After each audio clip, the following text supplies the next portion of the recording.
Hey Rebel Rouser, I'm Alan Voivod and this is Star Wars 7x7, your daily dose of Star Wars joy, and thank you so much for joining me for it. So, we're going to talk about the Bad Batch finale. We're not going to do it in the way that we usually do.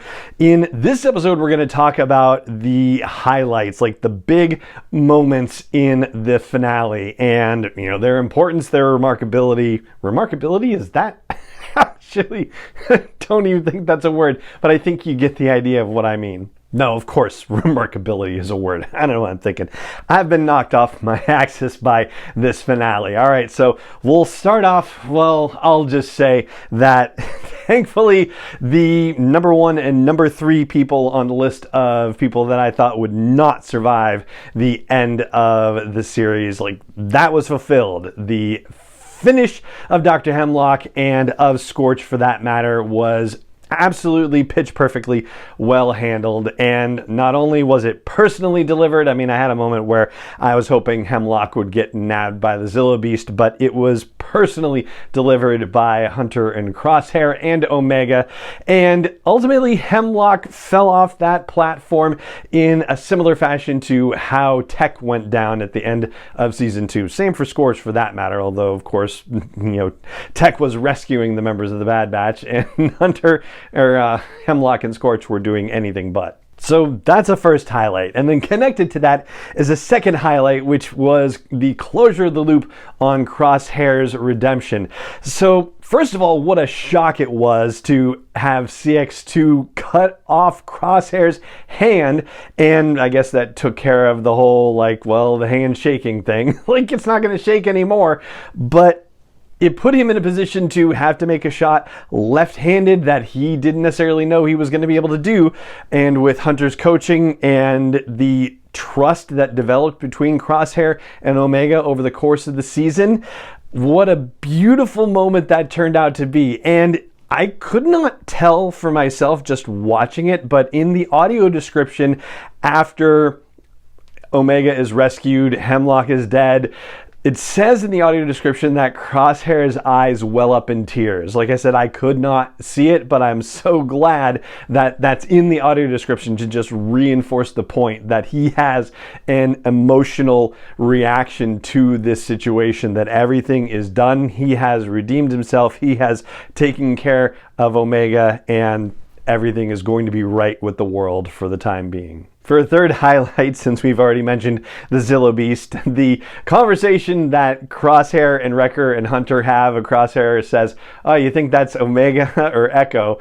And Hunter and Wrecker are both like, "Omega," like immediately, like little bits of comedy in these moments. Fantastic. And my goodness, if you ever wondered why the Empire failed, it's because stormtroopers are just that dumb. I mean, if you see a giant transport hangar blast door getting smashed and dented, and you just kind of go, huh, that's interesting, and you start walking toward it, like, that's the dumbest thing you could possibly do. So I can't believe that those stormtroopers are like, oh, that's odd. Anyway, so it's no wonder that the Zilla Beast took out 2 divisions of stormtroopers on its way out of Mount Tantus. For fourth highlight, let's talk about probably the most shocking moment in the entire episode. We knew Rampart was going to have some part to play in the finale, but the way it panned out was utterly surprising. So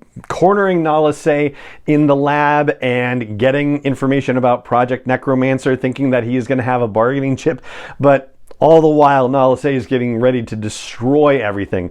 And so for Rampart to shoot Nala Se at point blank range, like, that was shocking enough. But then the fact that the thermal detonator was armed and just dropped and rolled by his feet.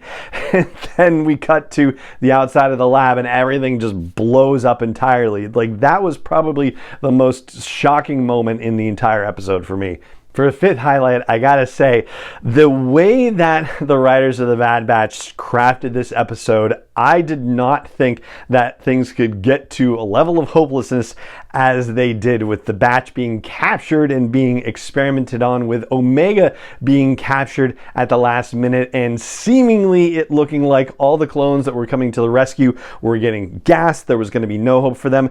Like, they really brought everything as close to the brink as they possibly could. So kudos to the creative team with The Bad Batch for creating an absolutely riveting episode and putting the outcome in doubt from moment to moment all the way through the episode. I mean, there's that moment where Hunter and Wrecker and Crosshair are talking, and Crosshair says, like, he wants to go into the base alone, and Hunter say, yeah, don't go all playing 99 on us, Crosshair, we're sticking together.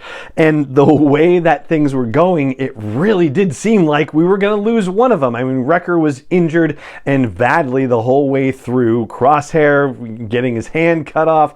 It looked like Echo was going to get stabbed in the back at some point. The tension of it all was ratcheted up repeatedly. It was all very well done. For a sixth highlight, how about that epilogue with a grown-up Omega saying that the rebellion needs pilots and she is flying off to join the rebellion, and saying to a grizzled Hunter, a gray-haired Hunter, that, you know, his fight is done and now it's time for her generation to fight. I mean, it is a beautiful moment. It is a bittersweet moment that the way things have gone in the galaxy means that she has to go and fight instead of, you know, her parents and the previous generation before her being able to create a world where she wouldn't have had to do that. Yeah, it is a tough thing all around, and yet it's also a very touching moment happening as well.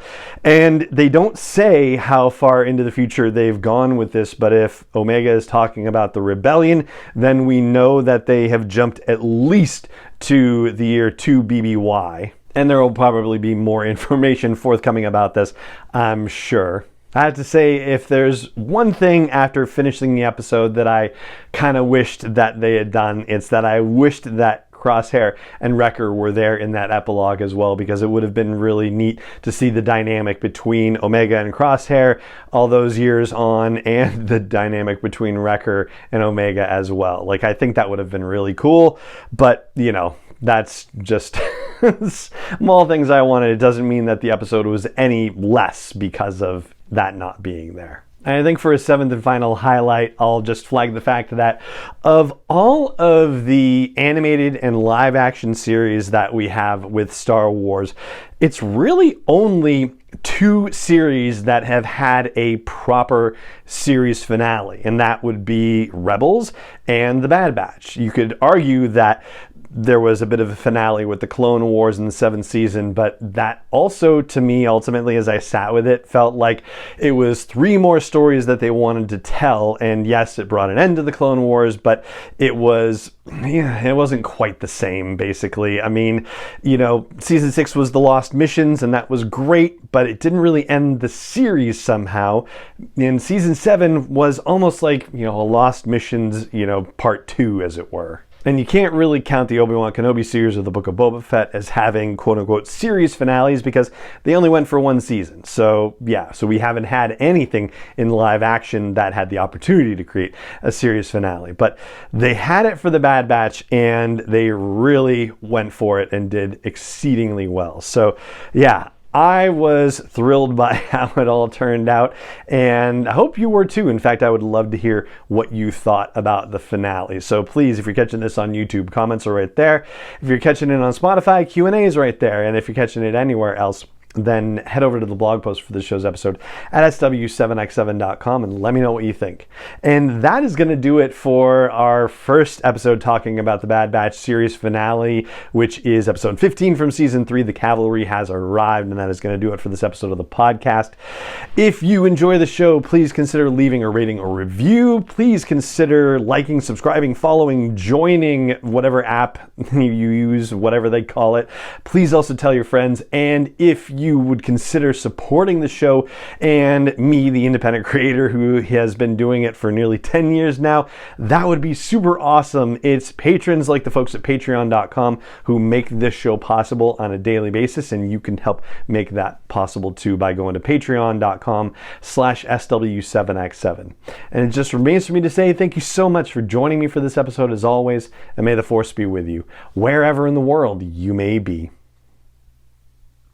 7x7 is not endorsed or sponsored yet by Lucasfilm Limited, Disney, or 20th Century Fox, and is intended for entertainment and information purposes only. Star Wars, the Star Wars logo, all names and pictures of Star Wars characters, vehicles, and any other Star Wars related items are registered trademarks and/or copyrights of Lucasfilm Limited, or their respective trademark and copyright holders. May the Force be with them. All original content is copyrighted by Star Wars 7x7. We hope you love it.